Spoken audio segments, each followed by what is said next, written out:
Augsti godājamais prezidenta kungs, cienījamās dāmas, godājamie kungi. Premjers, tā ir misija, kur ir jāuzņemas cilvēkam, kurš ir gatavs šo valsti virzīt uz priekšu.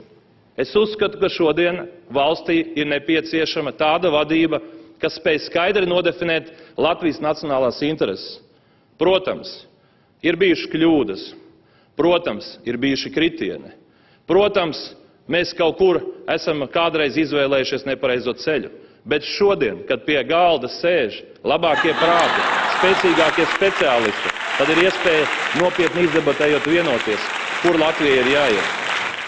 Un es uzskatu, ka šodien sākas Latvijas nākotnes maiņa. Nekāda valsts izvešana no krīzes nevar notikt, ja mēs nespējam apvienot mūsu cilvēkus. Un tā būtiskākā lieta, ar ko mēs atšķirsimies no politiskiem spēkiem, ir tā, ka mēs runāsim